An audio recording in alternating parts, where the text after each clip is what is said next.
Hello, Endeavor here. So tonight we're here back with another movies stream. We're doing Master and Commander. It's one that we have had requests for a very long time, and for good reason because it really is a phenomenal movie. So I'm here with Morgoth as always. How's it going, Morgoth? Hello, doing very well. Cheers. And we're also here with Iron Duke because every time we cover something related to the history of the British Empire, we have to have the Iron Duke on. So how are you doing today, Duke? I'm doing very well, thank you, Endeavor, and thank you, Morgoth, for having me on as a guest. Excellent.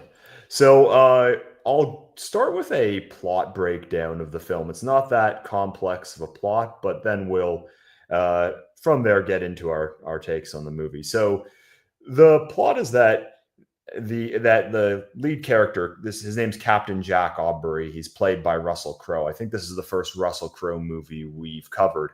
So he's the captain of the HMS Surprise. It's a frigate in the Royal Navy, and his mission is to hunt down a French privateering ship. So the Achion, I think it's called, or Achion or something. I mean, my French is terrible, so I don't know if the pronunciation is exactly correct, but his goal is to hunt down this French ship, which is going towards the Pacific Ocean, and it's a threat to British whalers in the Pacific. So this is during the Napoleonic Wars. The film takes place in 1805.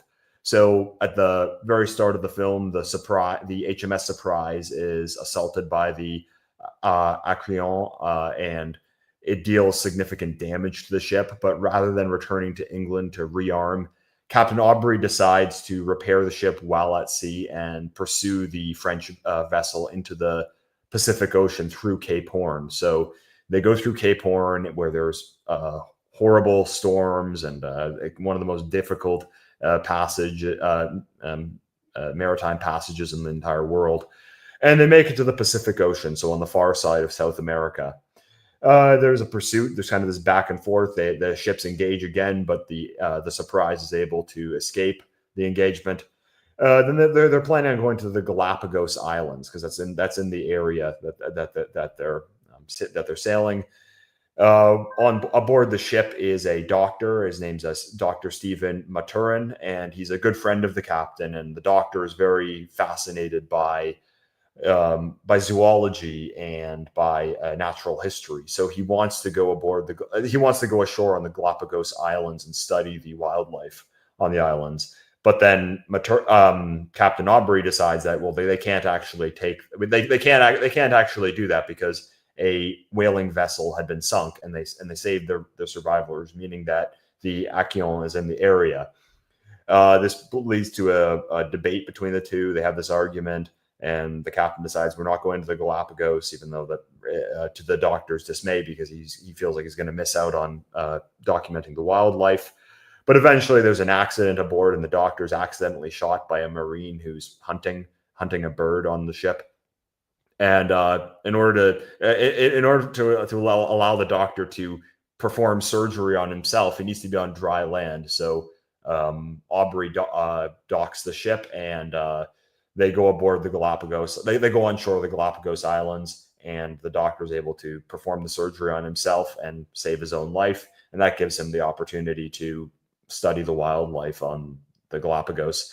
But while they're there, the doctor and a midshipman who are out exploring, they spot the French ship, and they have to race back across the island to inform Captain Aubrey and to get the Surprise back on the water and ready for battle.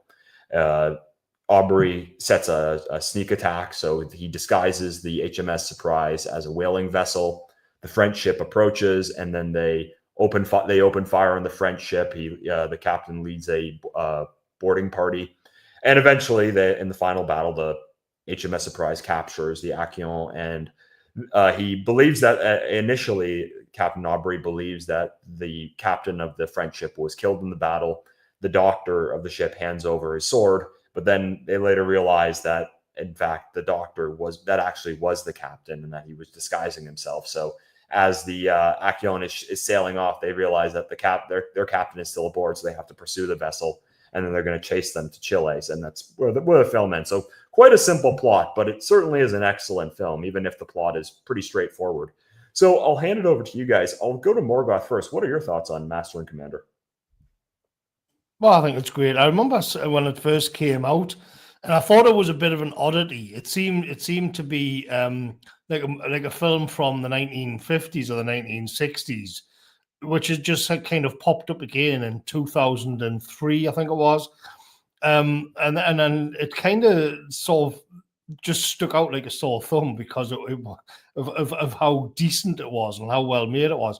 I think Peter Weir has done some great films in the past, but he's got a bit of an eclectic choice. I remember, he did The Truman Show, which I think we should cover one day. But they're also a very strange and eerie film from the 1970s called Picnic at Hanging Rock, I think it is, which is about a bunch of Australian schoolgirls who go missing. That's a masterpiece, which you could really wrap your head around. So the point that I'm making is the director is great. I think he's a great director, and the authenticity. Yes, I'm sure Ian Duke's going to get into. Another thing is like the soundtrack to this. I was listening to it before because when we do classic movies, I always listen to the soundtracks of the films to sort of get me in that kind of Zen mode of watching, putting the being spiritually in the film and stuff. But in the case of Master and Commander, it was like my YouTube playlist that I'm listening to. Absolutely. The thing that I remember about the most from this film, if somebody says Master and Commander, there's two things that I remember about it. And one of them is Vaughan Williams, I think. Is it Fantasia? No, it isn't. Vaughan Williams, I think he does a soundtrack. But then there's Fantasia on it. That is Vaughan Williams' Fantasia on a theme, isn't it? And that on the ship, you get a long shot of the ship on the empty ocean, and I just love it. I think it's beautiful. The cinematography is beautiful as well. And then the other thing is that this is one of those films like Lord of the Rings, which the online right just loves. And like this is kind of why I would never choose this film, because everybody loves this film. Everybody, and I always think, is there anything left to say that hasn't been said? But luckily, we've got Ian Duke on to cover the military stuff and the deep lore on it. So yeah, I think it's a great film as well. You notice in the picture, Billy Boyd is there, and I just looked this up from Lord of the Rings. He's 57 in real life. Like Merry from Lord of the Rings is 57. I think it's Pippin. Pippin is 57 now. Oh, yeah. That's incredible when you think of it. Yeah, that just ruined my day, to be honest. Yeah, it's funny you mentioned that, because I actually thought the same thing. It does almost feel like a movie that you'd see out of the 50s or 60s. It reminds me of the movie HMS Defiant, which we covered, or some of the older ones, like a lot of the 1960s era films, which I often choose for my choices on classic movies. This one does feel kind of like a throwback to those. So I'll pass it over to Iron Duke. What are your thoughts on Master and Commander? Well, it's my second favorite film after Zulu, which you guys have also reviewed. Yeah, it's based on a series of 20 really good historical novels by Patrick O'Brian, all of which I've read at least once. And it's one thing to say about it is it's much the best film that's ever been made about the Royal Navy of Nelson's day, the sailing navy of the Napoleonic Wars. You mentioned HMS Defiant, and there have been a few others, Hornblower, etc. But Master and Commander is by far the best one and the most accurate one. Peter Weir, the Australian director, he was interested in this topic, and it shows in the film. It's kind of a labor of love. There's all sorts of little accurate details. Like one of the early scenes in the film They're running through the ship at night when most of the crew are in their hammocks asleep, and you can see the guns. Each gun has a name. That's what the Navy crews used to do. They'd name their own gun. So Jumping Billy, Sudden Death, this kind of stuff, you know. It's just a brilliant film. The music is great, as Morgoth said. The cinematography is outstanding. And also, I have to say, the performances are good. I mean, Russell Crowe is very good in this film. I remember when they announced this film in about 2001, because it came out in the end of 2003, I think. I was a bit concerned that Russell Crowe wouldn't match up to my mental image of Jack Aubrey because I'd read all the books. But actually, he does very well in this film, and I think it's one of his best films. And in my humble opinion, it's probably Peter Weir, the director's best film as well. So one thing that a lot of people have said, and I'm not an expert on the era, but they say that this film really captures the history the most accurately. So I know it's a historical fiction, so Jack Aubrey isn't an actual historical figure, and the plot is fictional. However, it's of course a historical fiction, so they try to base it in the era of the Napoleonic Wars. So, Iron Duke, what is it that this film gets right about the history, which you might see portrayed incorrectly in other films? Right. Okay. Well, that's a fairly big question. The first thing I would say is this: is that yes, it's historical fiction, but Patrick O'Brian used to base his novels very heavily on the Naval Chronicle, and the Naval Chronicle, the Royal Naval Chronicle, was a publication that came out every month in Britain, and basically it would tell the story by the officers who did it of various things Royal Navy ships did around the world. And so Patrick O'Brian would go to this and take many of his actions that he describes directly from the Naval Chronicle. Also, Jack Aubrey is the character of Jack Aubrey, not the character of him at all, but the things he does in terms of naval missions is fairly heavily based on Lord Cochrane, who was an outstanding Scottish-British Royal Navy captain.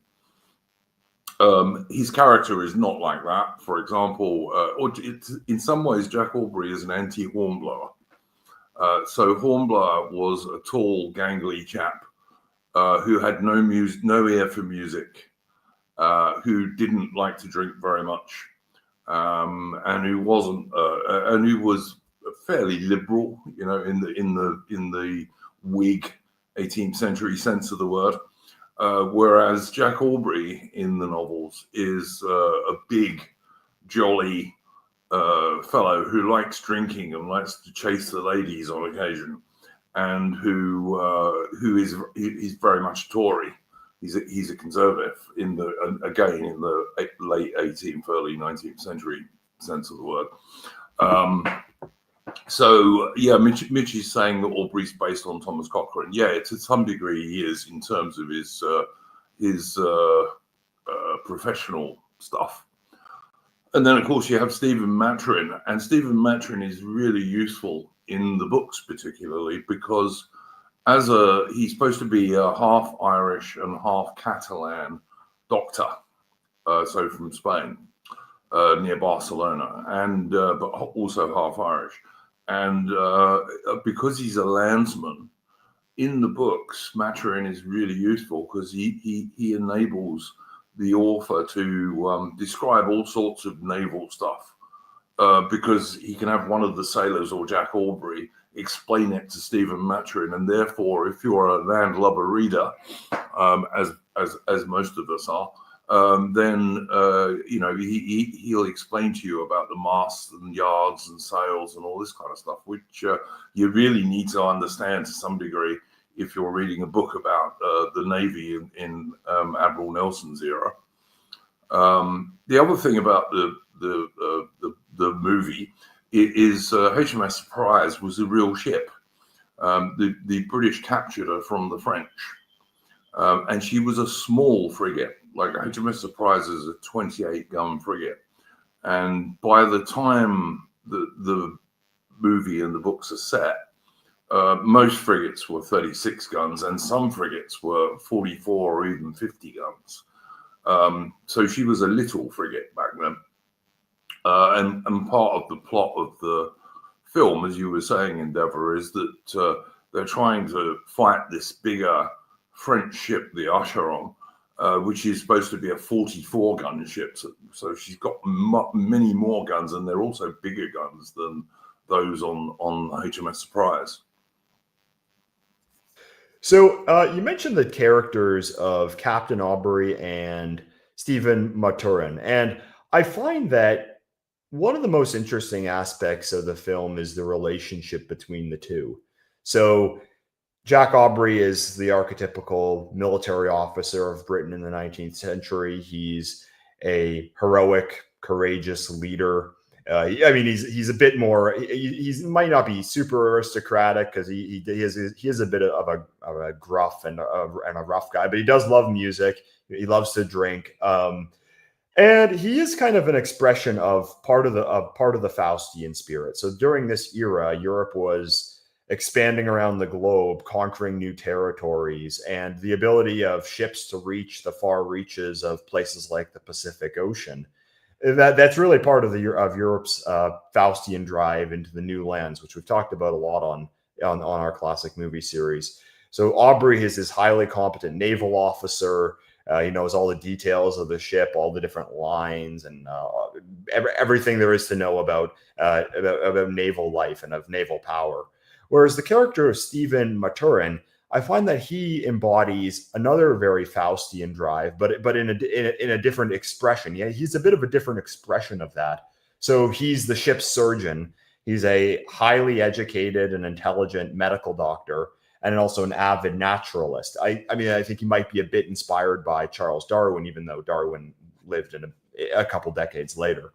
So he's fascinated by the natural world. He has all these charts of human anatomy, and he has all these books of different wildlife. He knows the intricacies of what do iguanas swim.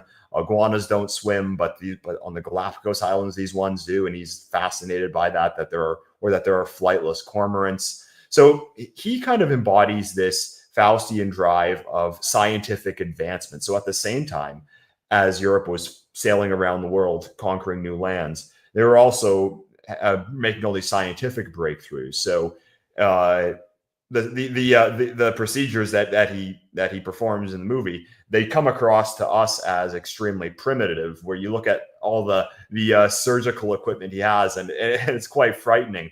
But you'd have to imagine that at the time, those kind of diagrams, that would have just been state-of-the-art science, and that his fascination with something like the Galapagos Island, like it's a new frontier for exploring natural history and understanding the natural world in a scientific sense. He kind of also embodies a manifestation of the Faustian spirit, and it's interesting how the two characters play off of each other in that regard. Morgoth, do you have anything to say about Aubrey or Stephen Maturin? Yeah. The dynamic between them is almost the same as the dynamic that we discussed in Scott of the Antarctic, where you've got I forgot his name now. Somebody in the chat might know, but Scott's friend who he takes along, maybe Duke will know, and he plays the character which is the science man.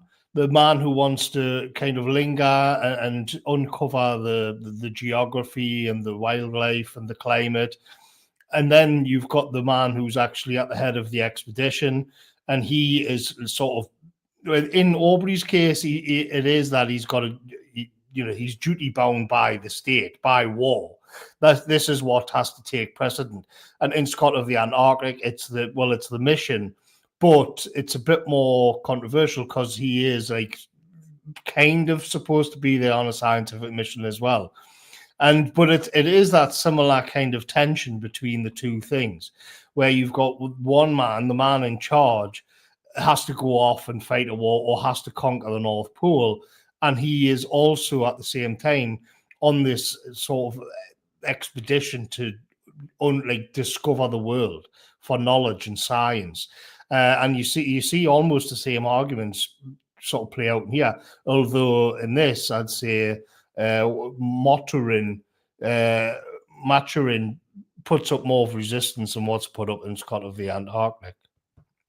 So how do they line up with the books, the characters as they're portrayed in the books, Duke? Pretty similar. There are things in the film which probably wouldn't have been in the books, because it's a film. Okay, so Peter Weir is making this for an audience that probably doesn't know the bow from the stern of a sailing ship. So you have to bear that in mind. I noticed someone in the chat said the British didn't fire on the uproll. Normally they didn't, but sometimes they did. British ships did carry, for example, chain shot, which was designed to bring down the enemy's rigging and masts. They didn't use it all that often because the Royal Navy tended to want to fire into the hull of the enemy. Although, in terms of Master and Commander, you have to remember that the HMS Surprise is a much smaller ship with lighter guns than her enemy. So firing into her hull probably isn't going to work. So there's that. It generally, they're not too bad. Of course, if you read the books, and I'm going to try and not give too many spoilers away because I recommend the novels to people. Stephen Maturin also becomes a British intelligence officer, not because he's amazingly pro-British, because after all he's a Irish Callahan guy, but because he hates Napoleon as a tyrant, which indeed Napoleon was, in my humble opinion. That's one thing that doesn't really come out in this film, because it's all set at sea, and obviously Stephen Maturin in the novels goes ashore a lot more, and he does actually become a considerable British intelligence agent. The other interesting thing about the movie is there's only one woman in the whole film. I can't remember. Yeah, when they pull into South America to repair their mast and what have you, and to take on supplies, there's one South American chick who's in a boat alongside, and there's quite a funny scene. There's quite a lot of humor in this movie, which is another thing which makes it way above the average. Jack Aubrey is looking at this pretty South American Latino girl, and just as he's doing that, the bosun shouts at one of the ordinary sailors, "Put that woman down, Slade!" So,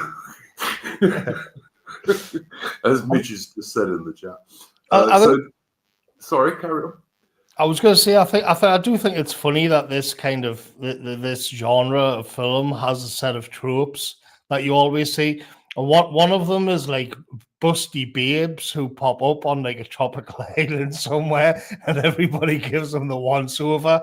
And then you've got a kind of tension on board where is the crew at odds with the captain. There's an interesting aspect of this which I think we should get into, which is the idea that somebody on board a ship is a Jonah and cursing the ship, cursing the crew. Because I thought that was the most harrowing aspect of the story, was seeing that kind of isolation take place. I thought it was really, really kind of uncomfortable. But then you've also got the stuff where there's like the gruesome scenes of people being chopped up or having their legs. The scene where Maturin puts a coin in a fella's head, and everybody's looking at his brain, and they've got to chase them away and all this kind of thing. And I do think it's kind of nice that in all of the different films that we cover, some of them have got, you see these recurring things coming back. And the busty babes on an island is definitely a thing with these kind of Ships Ahoy kind of movies, like as if they have to put in that. And if they wrote the script and they didn't have busty babes holding coconuts and wearing like little grass skirts, then they'd have to go back and put it in later, because it's just a box that has to be ticked. Oh yeah, I mean, when you're a sailor who's on board a ship for years on end. You know, that's a dream come true for you. One thing I wanted to add is that there's an interesting scene, kind of like what I mentioned before, the contrast between Matern and Aubrey. That what happens is after they discover, I mentioned this during the plot breakdown, but after they discover in the Pacific Ocean that this British whaling ship has been sunk, it's been attacked, and they save the survivors. They realize that the ship is in the water, and then Aubrey has to go back on his promise to Maturin to let him explore the Galapagos Islands, and the two of them have this fight. So when you consider the perspectives of the two characters, so Maturin, there's a scene where he's in the captain's cabin or the officers' mess hall where all the officers are having their drinks, and they mention all these naval terms, and he just doesn't get it. He doesn't know what these lines are. He doesn't know what this means. When Aubrey mentions that the French captain did this masterfully, Maturin, he doesn't get it. It's not his area of expertise. But then when you consider his fascination with animals, like there's this little insect which is disguised as a stick, and he just thinks it's the most fascinating thing ever, or how he's just and how interested he is in the fact that there is this breed of cormorant on the Galapagos Island who can't fly. That's kind of lost on Aubrey. So when Aubrey says that, well, we're not going to be stopping at the island, they have this argument. From Maturin's perspective, he kind of sees Aubrey as being very belligerent, and that his pursuit of the Acreon beyond their orders and into dangerous waters is very prideful on his behalf. That it's kind of exceeding the goals of the mission, and now it's just about Aubrey's ego. Whereas Aubrey kind of views Maturin's obsession with things like zoology and biology and local wildlife. He views this as kind of this fanciful and kind of this indulgent hobby that Maturin has, because England's at war and that needs to take precedent. Now, of course, I would say that Aubrey is correct in that regard. However, it's an interesting dynamic, because of course the goal of the mission is to just either defeat, capture, or destroy that French ship. Whereas the Doctor is also interested in exploration and in finding the new frontier and finding that new scientific frontier which they can learn about on the Galapagos Island. So it's kind of like what Morgoth mentioned with Scott of the Antarctic, that someone like Robert Scott was he was kind of the adventurer who was there for the achievement, whereas I think his name was Wilson. I might be misnaming him, but he was the scientist who was there, who was the one who wanted to discover things about Antarctica. So it's that same kind of dynamic. It's that same kind of dynamic playing out, and you even see this on some of these the other voyages that you read about. So like you can read about some of this in some of James Cook's voyages. So he was now, of course, those weren't military voyages; they were primarily scientific. But things like going around the world to spot Jupiter in the sky. Now, most of the sailors wouldn't have known anything about that. But at the time, this being the 18th and early 19th century, something like that would have been extremely valuable. And I get that too. I get that. I can see where someone like Dr. Maturin is coming from, but obviously I think that the military mission has to take precedent over researching the wildlife. Yeah, but the arc of going to the Galapagos Islands and discovering like natural science and new species, that arc has a payoff because of the stick insect, which is how in the end they decide to disguise the ship as a whaling vessel to trick the French. So they've tied that up nicely at the end. It did actually have a payoff for them, for the crew as a whole, and for the English forces as a whole. So the other thing that you mentioned is the character of Midshipman Hallam. So He's kind of this. He's an older midshipman. So one thing that this movie shows is, I mean, Duke could tell you a lot more than I could about it, but that the midshipmen, they're all teenage boys, because I think that's typically what it would have been in the Royal Navy. They're the lowest ranking officers, so they're typically teenage boys who want to become lieutenants in the British Navy. So, but there's this one his name is Hallam, and he's pushing 30, so he's a lot older than the other midshipmen, but he failed the test to become a lieutenant twice. And he's very indecisive and really lacks confidence. There's a scene where there's a sailor who's knocked overboard, and I can't remember the exact sequence of events that leads to that happening, but basically they have to abandon that sailor to save the ship, and he gets lost at sea, and all the other sailors blame Hallam for it. At the beginning of the movie, in the first scene, he spots the Acheon off in the distance, whereas the other midshipman doesn't, and he's very indecisive whether he should actually call the ship to arms or not. And he ends up doing it, and there ends up actually being a fight. But he's a very weak-willed officer, and he really doesn't fit the role. And he's chastised by the captain for fraternizing with the crew. So with the rank and file soldier, there's a scene where they're singing that song, Old Spanish Ladies, and the midshipman is singing the song along with the rest of the crew, which would have been a breach of hierarchy at the time, because a midshipman is an officer, and the officers are not supposed to be buddy-buddy with the rank and file sailors, because that would lead to the sailors kind of disrespecting the chain of authority. And there's this kind of sailors tend to be very superstitious. They kind of have this idea on board that he's bad luck, and what ends up happening is he actually commits suicide because he's convinced that he's a curse to the ship, and that by him jumping overboard and killing himself, then he's going to bring them good luck. Yeah, I mean, and maybe Duke knows it, but what happens is they begin like a whisper and gossip goes around that this officer is a Jonah, he's a curse, and whenever he walks past, there's one scene in particular, he gets the feeling of it. He knows that he's kind of an outcast now, and the men think he's cursing the ship. And like, is it that they genuinely believe that? They also do a thing where they put something against their forehead, make some kind of sign, and I didn't know what that meant. What was that? Do you know what that is? It's a salute of what? It's the origin of salutes, Morgoth. They knuckle their forehead, and that's the origin of a salute. Although what originally happened is you would put your hand to your cap as if you were going to raise it. Okay, and if you weren't wearing a hat, as many sailors are not, of course, because it will get blown off in the wind, they would knuckle their forehead, and that is the origin of military salutes. Yeah. Well, I thought that was like, I didn't know that. I thought that was like a kind of special sign, as if to signal that we think you are a Jonah. No. That's what they're supposed to do. Well, what happened? Yeah. Well, what happened was, I'll let you finish that. I'll let you finish that thought.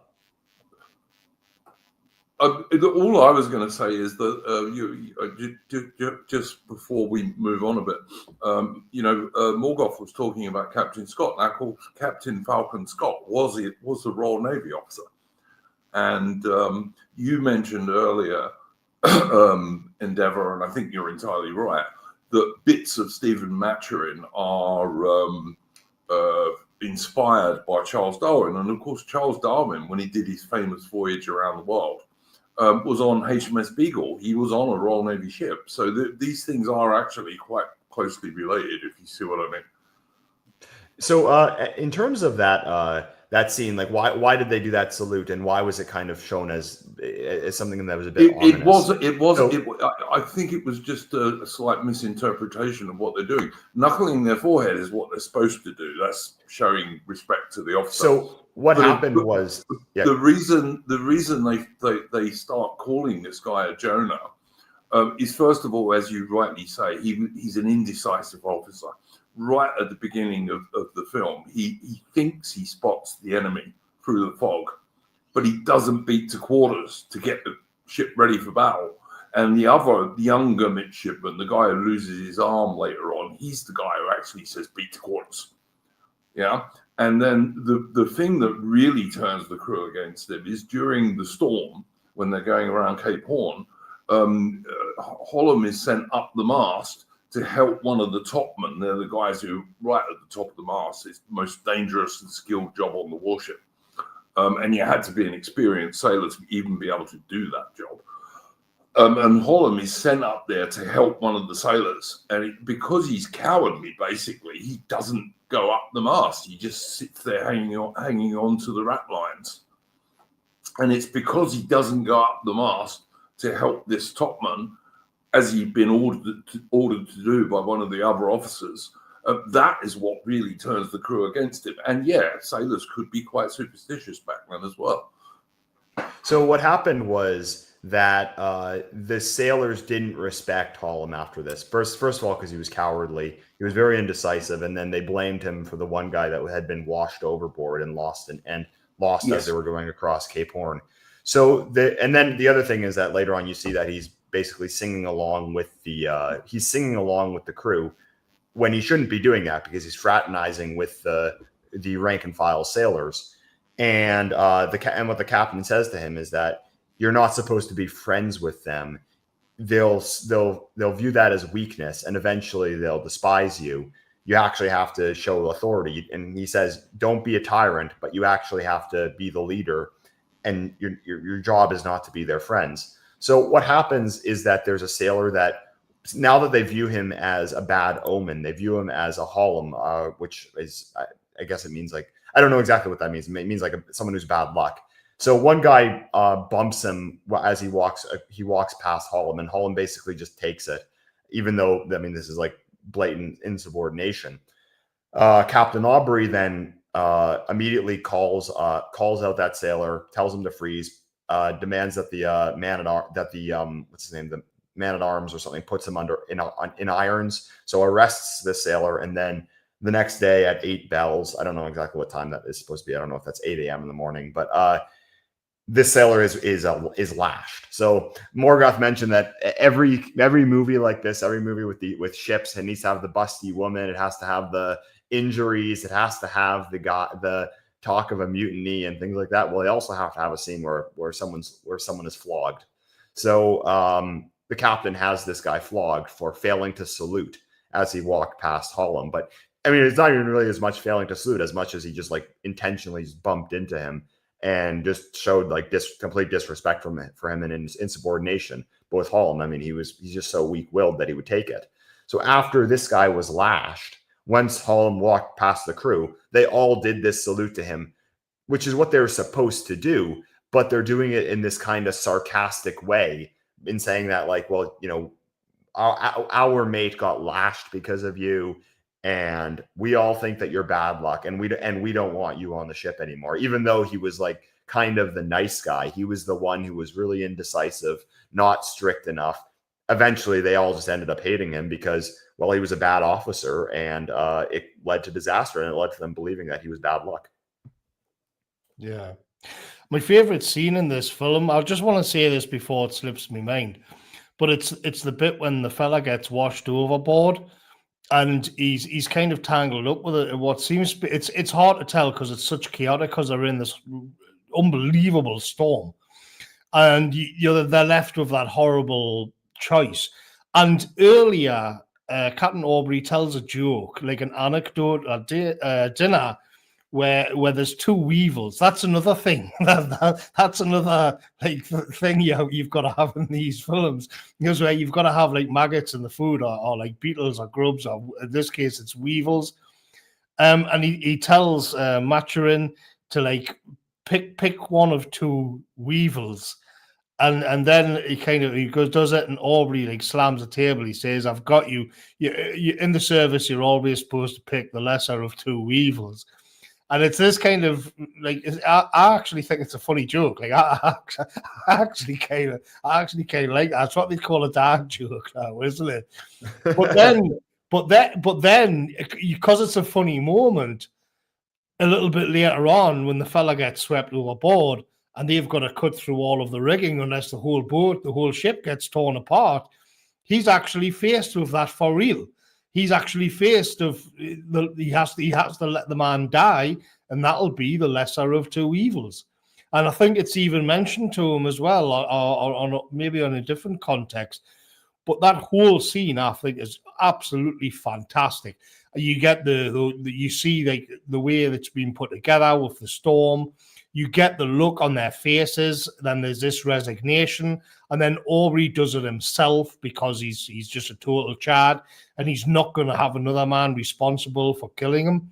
And it's then you get Vaughan Williams' music swelling up. And I just think as a piece of, that's just art. That is absolutely magnificent filmmaking, that whole section. And how it was a little payoff to the joke, where now you see, actually, yeah, it was a joke earlier over dinner, but he has the reality of it, and it's not particularly pretty. Yeah, and it's just so poetic. It's so lovely. Well, they actually have a follow-up.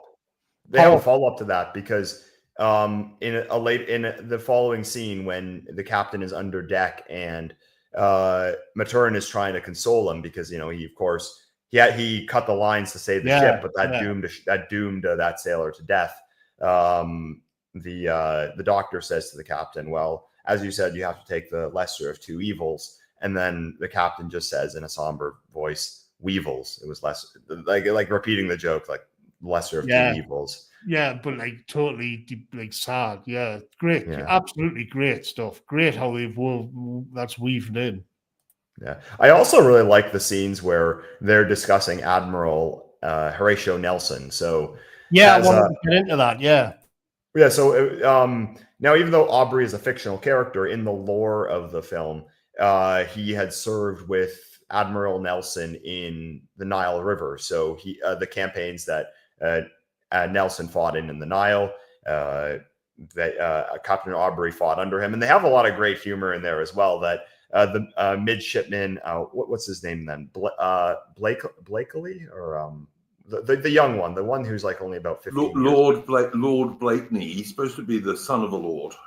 Okay, yeah. So he's the son of a lord. He's only about like 13 years old, but he's from an aristocratic family, and he's reading this book about Lord Nelson, and then he's asking Captain Aubrey at the table, "Lord Nelson, you served with him. What was he like?" And he said that, "Well, I had dinner with him on one night, and he, as we were eating dinner, he looked at me straight in the eye and said, 'Aubrey, could you pass the salt?'"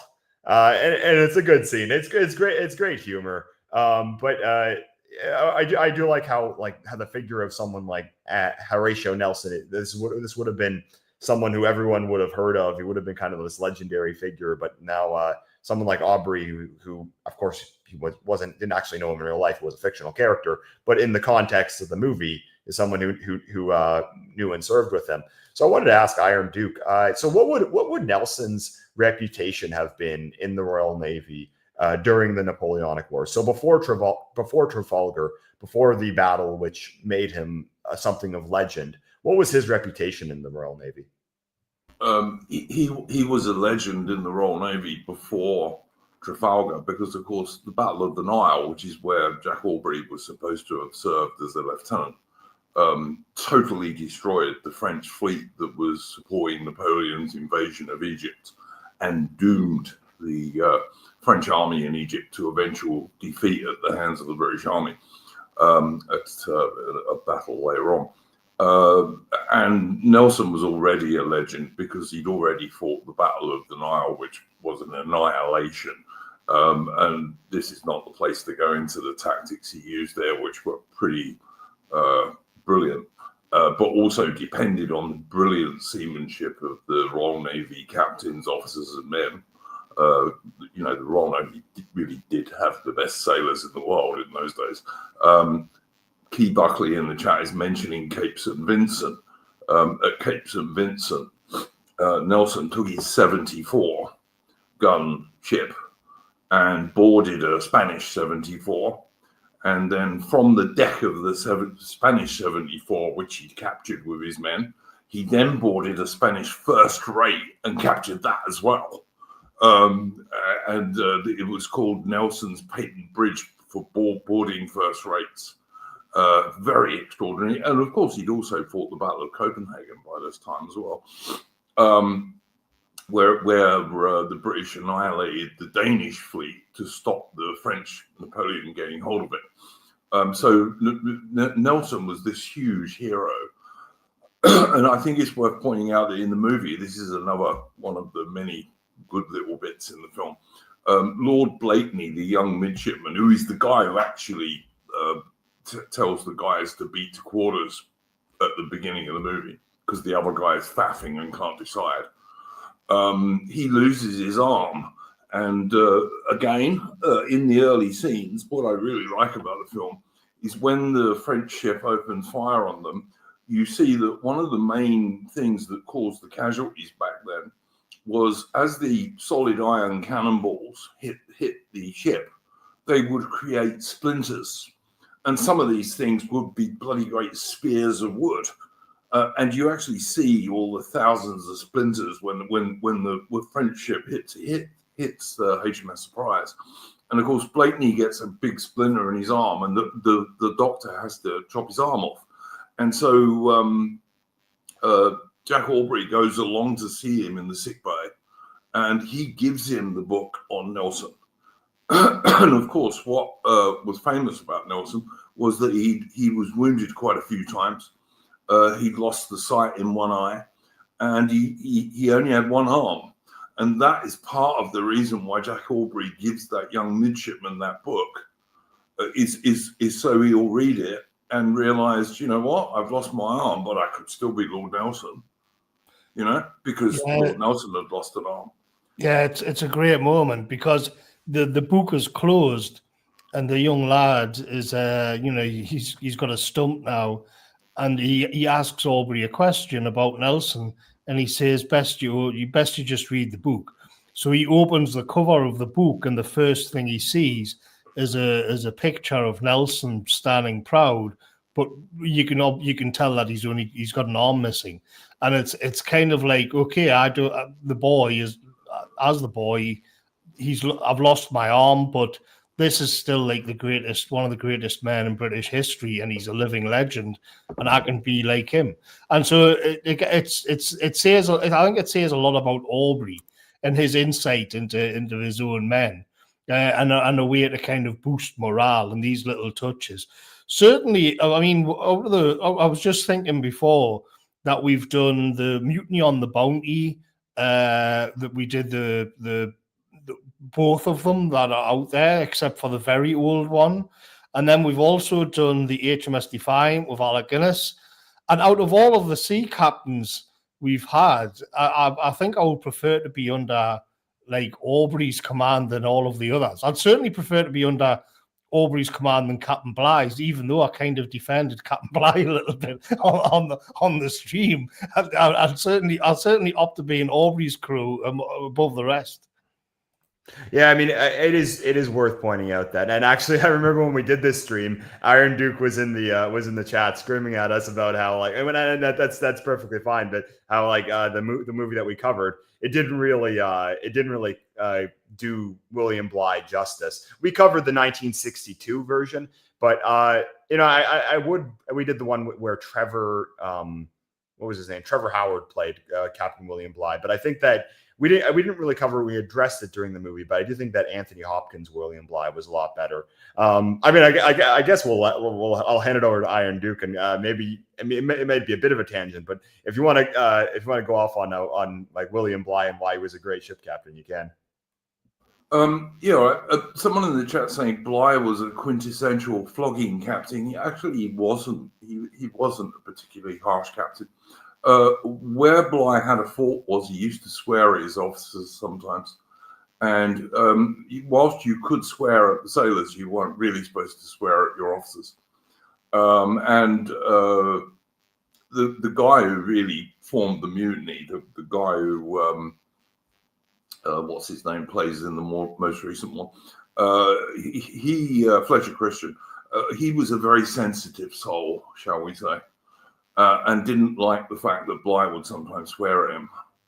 And also the guys were in Tahiti for a long time and had got used to a very easy life.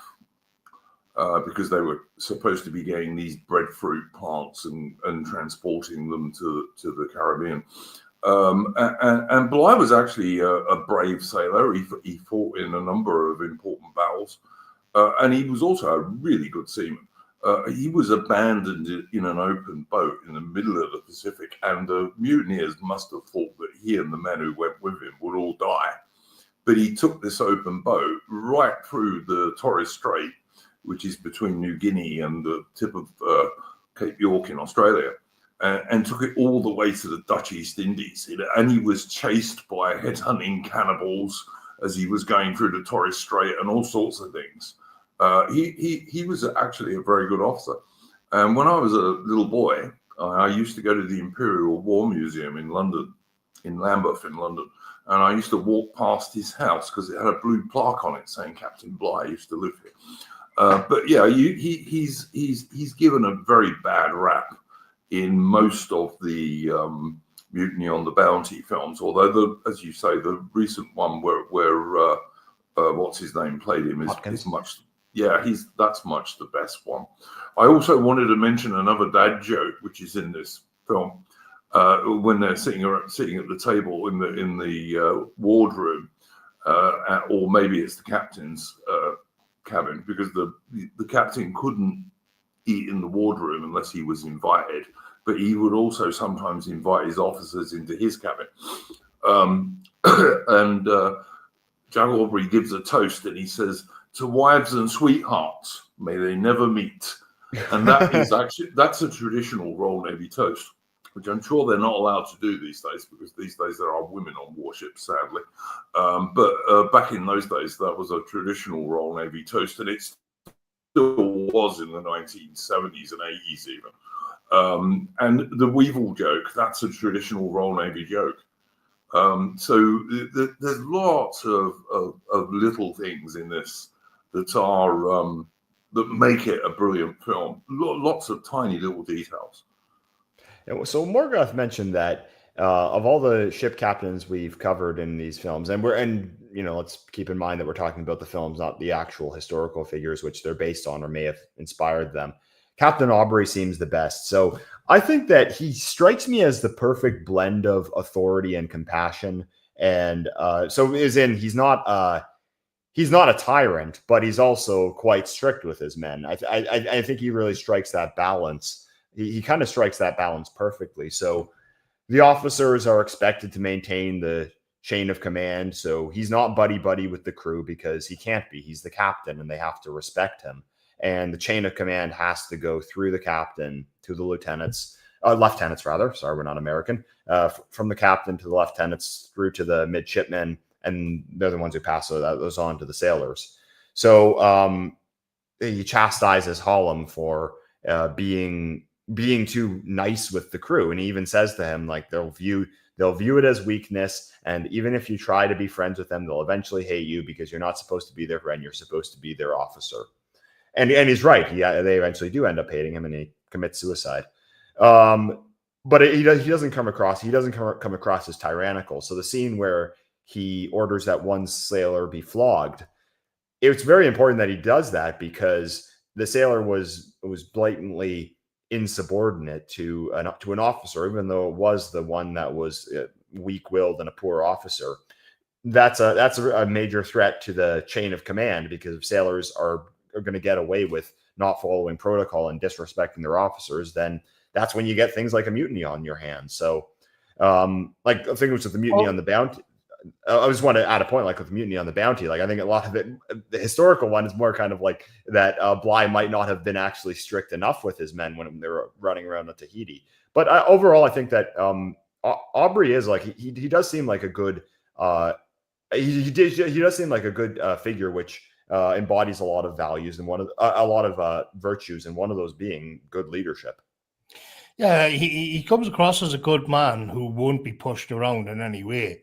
And what that does for a figure in authority is that it means if you end up getting lashed by Aubrey, then you know that you're in the wrong. Like, you know that you've done something wrong, because we know that he's actually got a good heart and he cares about his men. And so there's a kind of moral element to it where Bligh, as depicted in the movies, is where he rules through just fear, just outright terror. And his men don't have respect for him for that reason. And so it's probably Audrey's probably got much more control over his men than a tyrannical captain, because his men have almost a sort of moral duty towards him. Whereas if you're just ruling through fear, then they want to get out from under the lash, so to speak. That's my reading of it. So one thing that is also interesting in the theme for the theme of hierarchy is that Dr. Maturin is also a very close personal friend of the captain.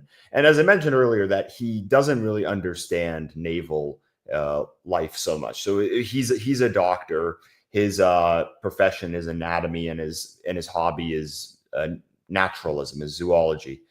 And he doesn't know the ins and outs of the riggings of a ship, but he has this personal relationship with the captain. And there is a scene where he's kind of able to question the captain in ways that others on the ship wouldn't be able to. So when Captain Aubrey decides to pursue to take the HMS Surprise through Cape Horn in pursuit of the Acreon, there's a scene where Dr. Maturin says to him that there's talk among the crew that this mission is now yet you've gone beyond the scope of the mission, and that this is just pride.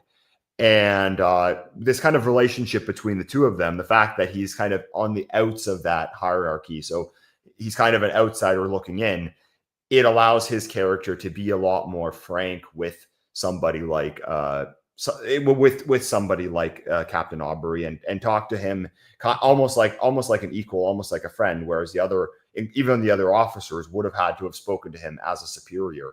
I mean, I've heard other stories of kind of similar relationships. I don't know how accurate they were, but for example, on the voyage of the HMS Endeavour, James Cook's first voyage around the world, one of the men on his trip was Joseph Banks, who was one of the richest men in England at the time.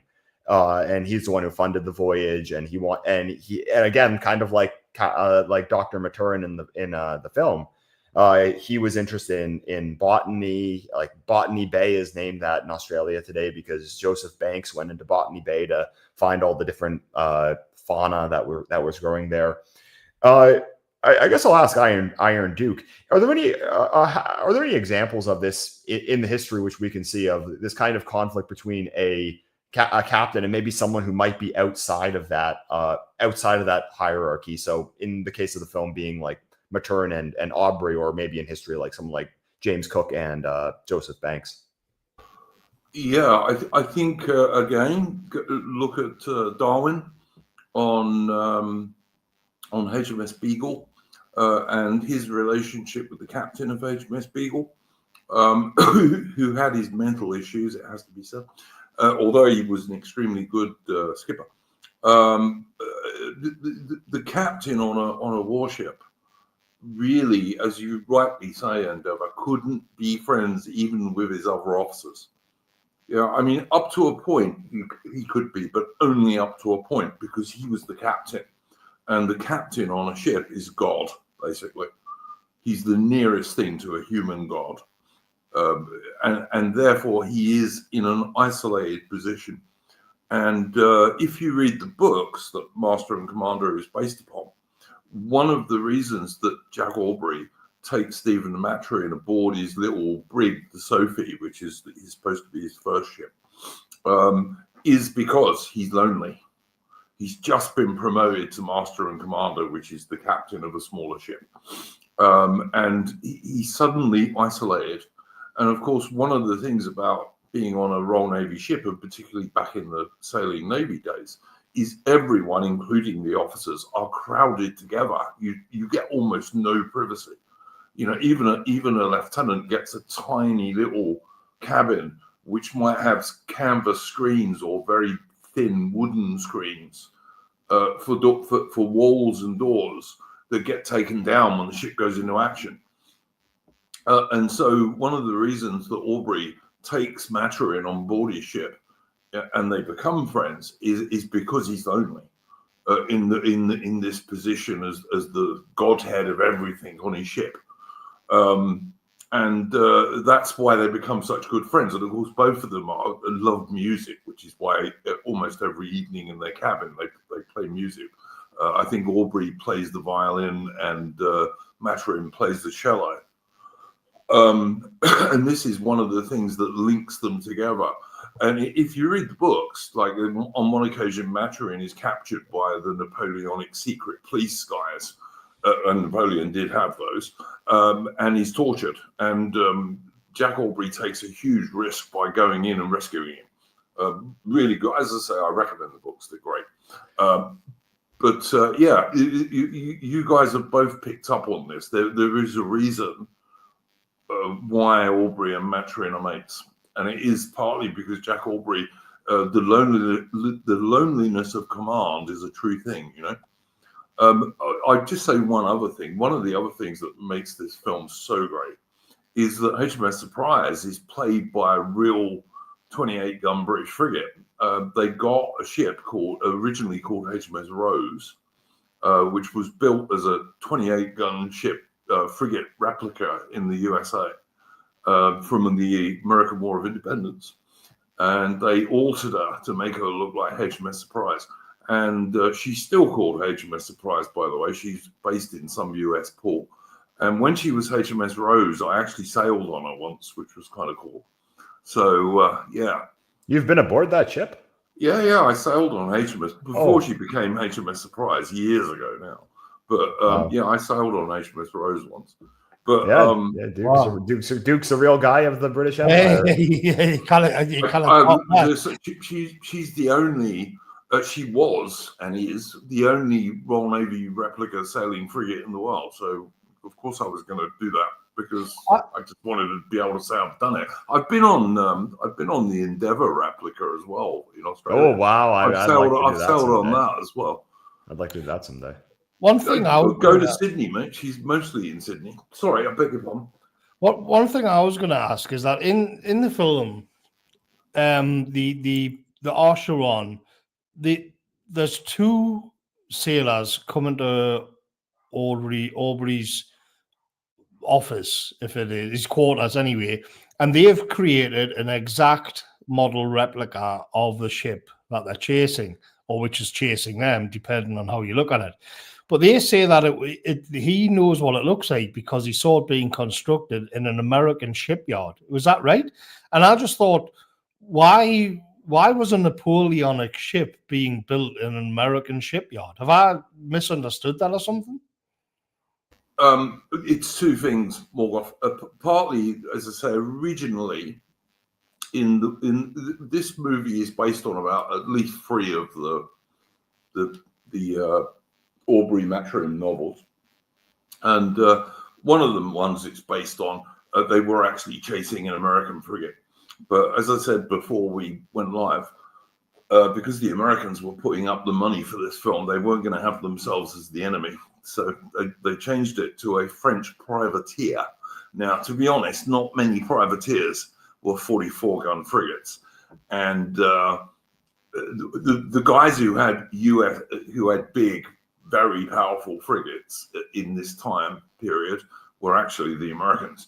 And the Americans had these big super frigates like the Constitution and what have you, which were far bigger and more powerful than almost anyone else's.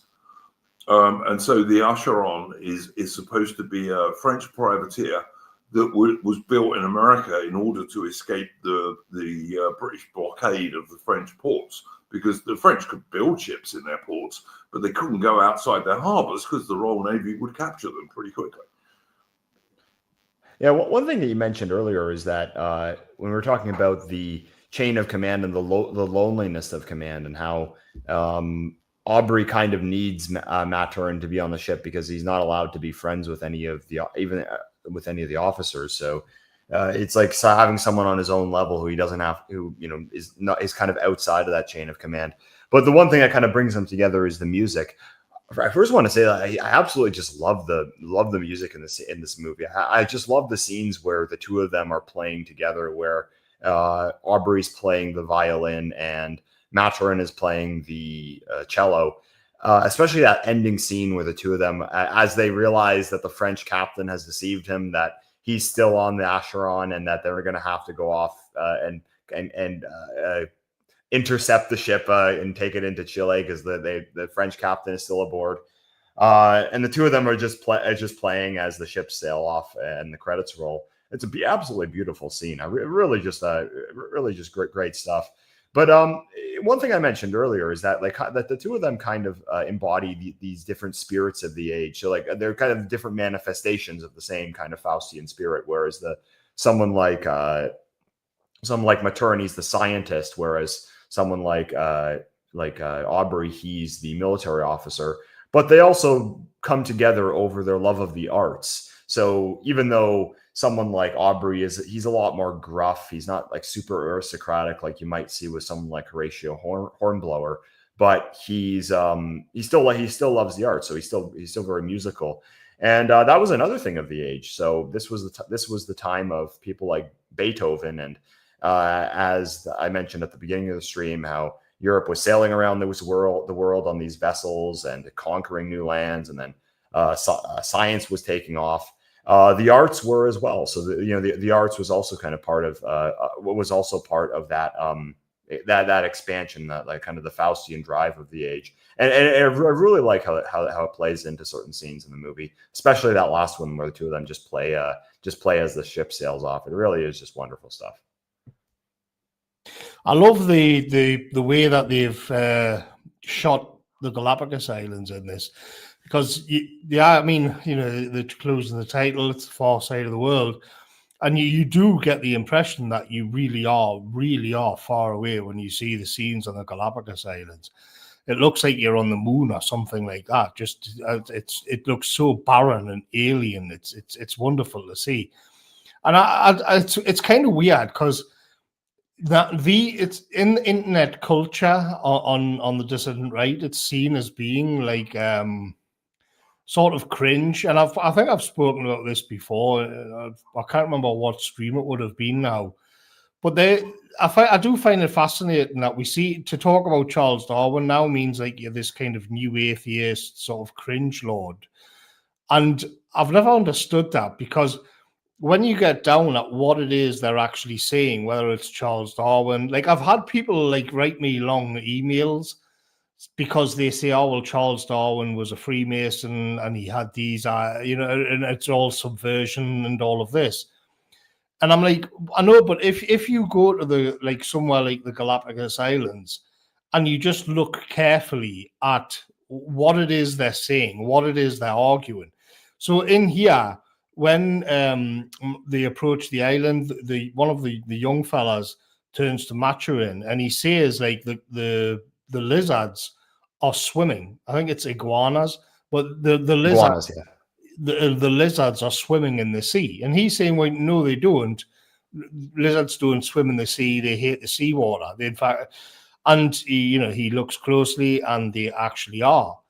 And this is I find interesting because there's no reason for them not to do that, and the Galapagos lizards had to do that because there was nothing for them to eat on land, so they evolved to swim in the sea and go down and eat whatever it is, seaweed or crabs or whatever. And it isn't really this like. If you're stuck for thousands of years or like this on an island, like it's just a matter of evolutionary pressure that sooner or later they would figure this out and those genes would be passed on. And I've always been irritated when people don't want to look at the natural world in this way and instead immediately do this sort of, oh, well, that means that you're playing a role in this sort of subversion, and you hate God, and this is why we're in this kind of material. And the fact is, like, well, is it true or not? Does this theory hold water or not?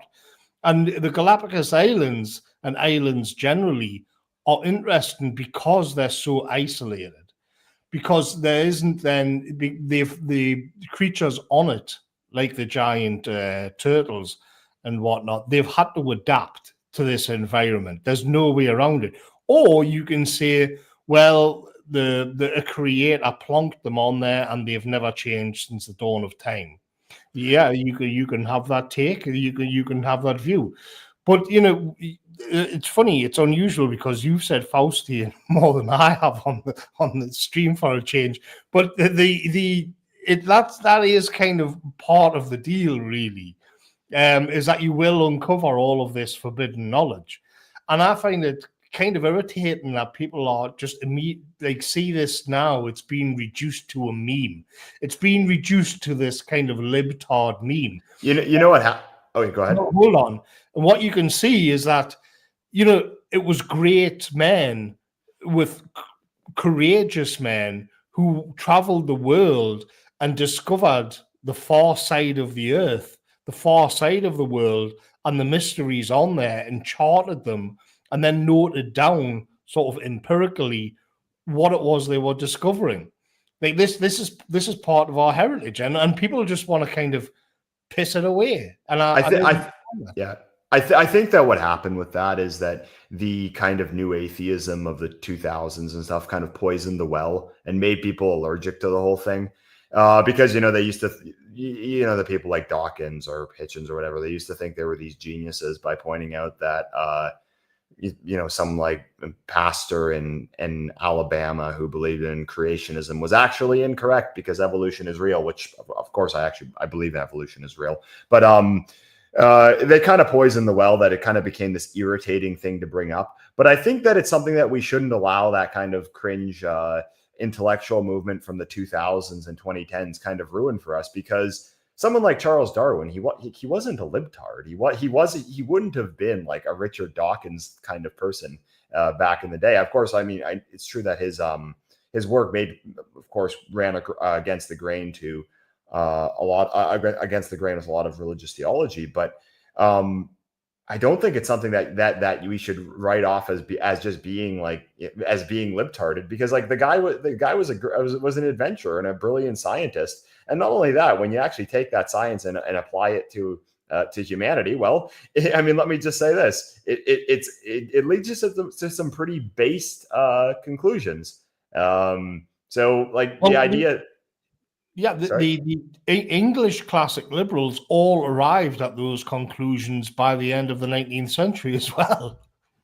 Yeah, so like I don't think it's something we should disparage, because that's something that's fascinating as well. Like I love that scene that you mentioned. So what happens in the scene is that Blakeney, the young midshipman, the guy whose arm was amputated, he's looking out in the telescope, and he says, "Oh, there's some lizards," and the doctor's like, "Iguanas, those are iguanas." And he says, "Well, one of them's taking a swim." And then the doctor, as he's still looking down at his notebook, he says, "The iguanas are land animals, they don't swim." And then Blakeney says, "Well, these ones do." And the doctor looks through, and he's just amazed when he sees the iguana swimming, because he just remarks, "Incredible," because this is something that in natural science at the time, it's something that they never would have discovered, and that's a new species, and they're learning a lot about the natural world. He has another line where he says, "As many species in as many minutes." That within a couple of minutes of just sailing past the Galapagos Islands, they've discovered all of these new species, like this flightless cormorant, which they also find on the island. Which there's another good joke in the movie where what Aubrey says to Maturin is like, "Oh, we'll get back to the Galapagos Island at your point. Your flightless cormorant, he's not going anywhere. He can't fly, so you'll be able to see him when we go there." Which is great. It's great script writing, by the way. But it's not something that we should disparage, because I know that like in the 2000s and stuff, and with new atheism, they kind of poisoned the well for all that. But when you look back at, you know, the things that people like Charles Darwin discovered, they're pretty incredible. And again, if you actually take their science to its logical conclusion, well, it leans a lot more into our politics than it would to, you know, some 2000s libtard. But I mean, maybe that's a bit beyond the scope of the stream. But I mean, it's definitely worth remarking. I guess the other thing that's worth talking about is the depiction of Napoleonic warfare in the movie, because the battle scenes are pretty brutal. So there's the opening scene when the HMS Surprise is attacked initially, and there's a scene where Blakeney's arm is amputated, and that's a pretty brutal scene to watch.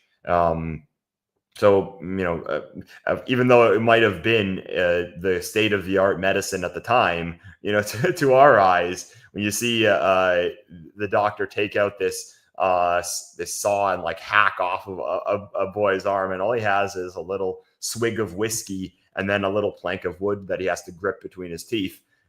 It's pretty brutal stuff. But I guess I'll hand it over to Duke. What do you think about the portrayal of Napoleonic warfare in the film, and do they get it right? It's by far the best film that's ever been made about Nelson's Navy, Nelson's Royal Navy, the sailing Navy. No other film comes close to it, to be honest. And the battle scenes are really well done. Yeah, I have no complaints about them. And I'm a big, I get a bit anal about military portrayals in movies, but this one is really brilliant. I really can't fault it largely, given that he's making the film for people who probably know nothing about the subject. The uniforms are all pretty accurate. The way they fight is pretty accurate. As I say, you even get splinters from the solid iron cannonballs when they hit the ships, which was one of the main things that killed people. So yeah, I can't fault that stuff at all, to be honest. Would you have had like black people on the ship, like what we see on the picture? Well, given there's only one or two, yes, you might have. Yes, because this is now we're all kind of burned with sort of woke ideology and all the rest of it. But if you read, for example, Moby Dick by Herman Melville, he's obviously not politically correct, and you can tell by his language. But the fact is, it was a multicultural crew on the ship. Like that's very multicultural in Moby Dick, much more multicultural than what we see on Master and Commander. Well, of course, that's an American merchant ship, a whaler, which would have been different. But yeah, you might have had one or two black guys on a Royal Navy warship, but it wouldn't have been more than that. Yeah, I didn't feel like that was put in there in a subversive way at all. It just seemed like it's not unbelievable that there might have been one or two of them on the ship, but I didn't get the sense at all in the film that it was put in there specifically like to cram diversity in the movie. So I mean that didn't really bother me. There's a black guy, I think, in one scene where he doesn't understand something that Killick, by the way, is a joke, because a Killick in the Navy is a particular rank. It's a nickname for a particular rank. Even today, and he's like an NCO, but he's actually like the captain's servant, and he's a grumpy old bastard, basically. And he says something to this black guy. He says, "Oh, scrape, scrape," because they're playing music in the captain's cabin, and he goes, "Scrape, scrape, scrape," and never a tune you can dance to. And the black guy just goes, I mean, it's not a diverse scene. Yeah, I can accept that you're going to have a sprinkle of multiculturalism when you're talking about the naval world, which is going from port to port all over the world. You're going to pick up waifs and strays here and there. But what I won't accept is you had like a black Scottish lord in 17th century Ayrshire. That's when it gets totally ridiculous. Or black guys in the Anglo-Saxon army at Hastings. I mean, just absolutely ridiculous. But yeah, you might have had one or maybe two black guys on a Royal Navy warship. I mean, bear in mind that one of the things was, say, during the War of 1812, for example, if a black American slave managed to get on a Royal Navy ship, the Royal Navy guys would read him into the crew, and they wouldn't give him back, and he was free as far as the Royal Navy was concerned, although he was a Royal Navy sailor. Yeah, I mean, one thing I really like about the film is that it's maybe it's a bit difficult to watch it at some points, but the injuries just feel so real. So there's the amputation scene, But then there's also the scene where the doctor, like this one guy has a cracked skull, and he actually has to put this metal coin into his head to fill the gap that's been left in his skull, and he's not expected to survive, but the guy makes it. I mean, you just get this feeling that of just this raw authenticity with the combat in the movie, and it does make some of the scenes a bit brutal to watch, but I mean, you have to imagine that that's what it would have actually been like in a real battle in the Royal Navy, with splinters going everywhere, sticking into guys' arms, and people getting shot in the head and stabbed and everything. And there's the scene where another good line in the movie after the first battle scene at the very opening, Aubrey says to Dr. Maturin, "What's the butcher's bill?" Meaning like how many guys have we lost in the battle? And he says 9 dead, 27 injured. This guy is not expected to survive. Or there's the scene where it's the opening scene when midshipman Blakeney calls the ship to arms because the other officer's too indecisive to do it. The doctor gets out all of his medical equipment, all of his surgical equipment, all these saws and knives and everything, and you just think like, oh boy, I pray for the guy who's going to end up underneath those knives. But I mean, that's another thing about this movie, is that it just feels so authentic. The combat is just absolutely brutal. There's another good bit in it when they're going to ambush the French ship. Blakeney goes to the captain, and he wants to be allowed to board the French ship. And of course, this little chap has just lost his arm, and Jack Aubrey says to him, "When we board, you're going to command the ship." And of course, because he's this young midshipman, he's going to command the ship. This immediately means he's not worried about not being allowed to board. But of course, actually, Jack Aubrey's being kind to him because he thinks he'll get killed because he just lost his arm, As mentioned, he's only 14. Yeah. Plus, he's a little guy. But he does actually lead like a pivotal charge in the late fight as well. He does actually shout and dance around quite a lot and seem to have an effect. I mean, what happens at the end? Is it that the French captain they storm the boat, and then is it that the French captain is already dead when they board? Because there's a final kind of throwaway line that I missed. No, what happens is that the guy that's lying there, who Aubrey thinks is the captain, that's actually a different sailor. So the guy who pretended to be the doctor, who said guy pretending to be the doctor, who says the captain's last wish was that I hand over the sword. That actually was the captain. So he disguised himself as the ship's surgeon. That's why in the final scene when Aubrey and Maturin are talking in the cabin, he says this line. So Higgins was the assistant to Maturin. So when Maturin gets injured, Higgins, he's like just totally clueless as to how to perform the surgery, and the doctor just ends up doing it on himself. So one thing the captain says, well, I feel bad for them with Higgins on board. Or I think that the doctor says, oh, I feel bad with just Higgins on board. And the captain says, well, no, they have their doctor. And then Maturin says, no, that guy, he died months ago. And Aubrey then realizes that the doctor wasn't actually the doctor. That actually was the captain in disguise. Therefore, the French captain is still actually aboard the Astrion, and or however you pronounce it. He's still aboard the French ship, and now that ship is sailing off with his officer in command, with the British officer in command, they need to intercept the ship and stop them because the French captain is still aboard and free on the ship. So that's what happens with that last scene. And it's a great chance to just sort of see out the movie where it's high adventure and Aubrey's like hanging off the side of a mast and all of that kind of thing. And you get another one of those beautiful sort of long pans on the camera where you see the open seas and, you get the sense like another adventure awaits straight away. Wonderful stuff. Yeah. Were they ever thinking of making a sequel? Do you know anything about that? That's the sad thing, Endeavour, is that Russell Crowe was very keen to make a sequel. he enjoyed making the film, and I think it shows. It's as someone said in the chat, it's one of his best performances. Yeah, he really wanted to make a sequel. But although the film now has got a cult following, I think it's fair to say, particularly on our side of the political divide,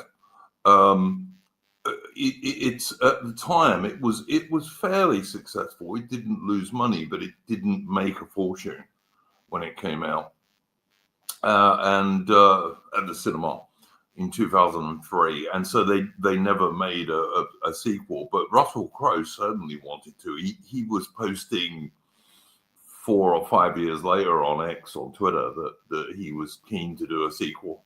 But of course, sadly, it didn't happen. Although right now, I wouldn't want them to make one because it would be woke and feminist and diverse.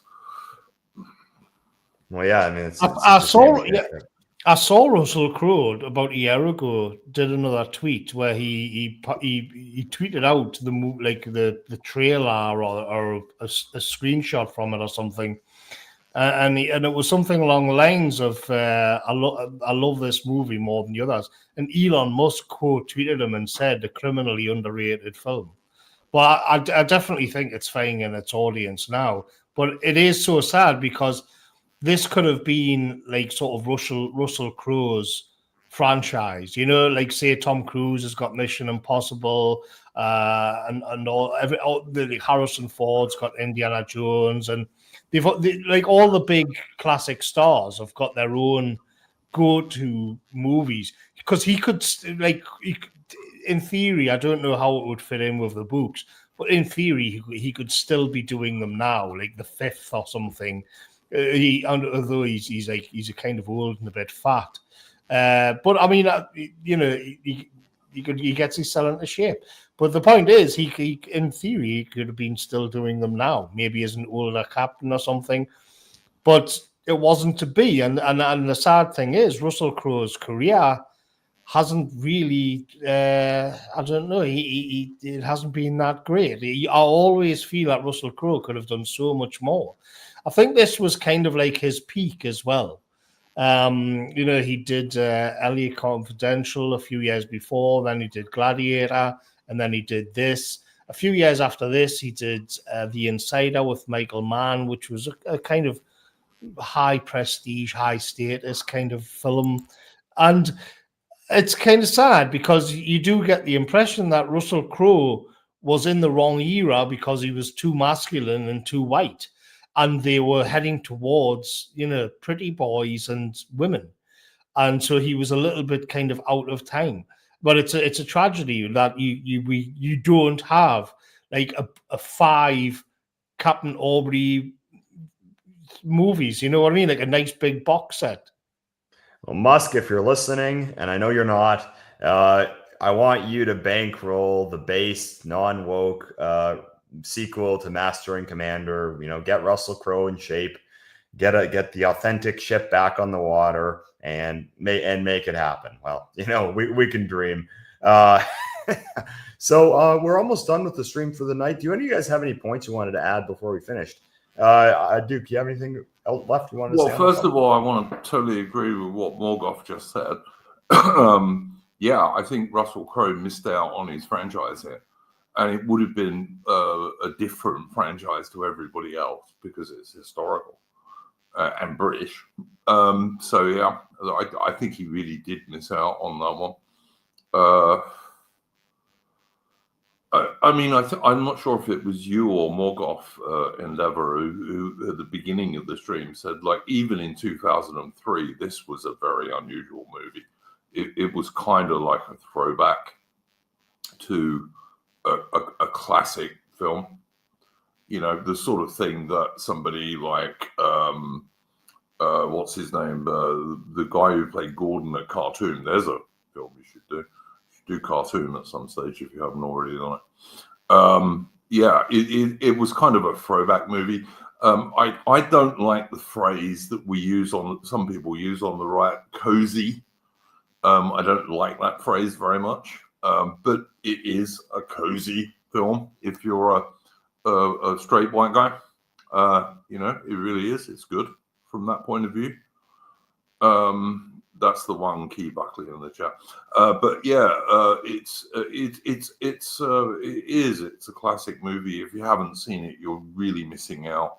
And if you like reading or you listen to audiobooks, yeah, check it out. They're really good. I got one thing I'd like to plug, if you don't mind. Sure. Endeavour and Morgoth. On Wednesday, because it's coming up towards the 21st of October, which is Trafalgar Day, of course. On Wednesday this week, on my channel, we're going to be doing Splendid Isolation History, and it's going to be the Battle of Trafalgar. And if you like this stream, you might well like that stream, because we're going to be looking at the Battle of Trafalgar, which gave Great Britain command of the world's oceans for over the next 100 years, until it was deliberately given away by the British government in 1922. But anyway, different story. But yeah, thank you very much for having me on. And this is a great film. I'll definitely be tuning into that Trafalgar stream. Like, thank you, Morgoth. You'll be most welcome. You can join the stream if you want to. Either of you chaps are perfectly welcome to join the stream if you'd like to. I'd be way out of my depth. I'm happy to listen. Yeah, I've linked Duke's channel in the description, so you guys can head over to his channel, subscribe to him. I'm on it. I'm on every now and then. Morgoth is on every now and then. Really underrated channel and a lot of great history-related stuff, but it's also the political stuff that we love to cover as well. Any last thoughts on the film? Oh, I had a hungry haggis sent in a coffee for the classic movie stream. Is the way forward for us to be like the cultured thug espoused by the YouTuber Fred CPU, where you nurture both your intellect and your body, i.e. take up physical exercise and self-defense, so that each person in our movement talks like Jonathan Bowden and fights like a UFC fighter. Well, I don't know who Fred CPU is, but yeah, I mean, I kind of push back against that. If you want to be able to talk like Jonathan Bowden and UFC fighter, it sounds like a noble ambition from me. Yeah, of course. All right, so okay, excellent, and I would concur with that. Strong body, strong mind. It's a great combination. Do you have any idea what we want to do next month, Morgoth? I did, but it's completely slipped my mind. No, that's fine. So I'll have to see. I think I was thinking about doing something about money and the financial crash. Is one of those ones for a change. But I'll see. I did have something, but it slipped my mind, so I don't know. All right. So that's the end of the stream. I think that this one was fun. It wasn't a super theory cell heavy stream with like the 2001 Space Odyssey one, but it was a fun one because this really is a great movie. And thanks to Iron Duke for joining us as well, because it's always great to have him on these. He's the guy to go to with anything British Empire related, because as we know, he's a real man of the British Empire, living and breathing today. So thanks for coming on, guys, and we will see you next time. All right. See you later.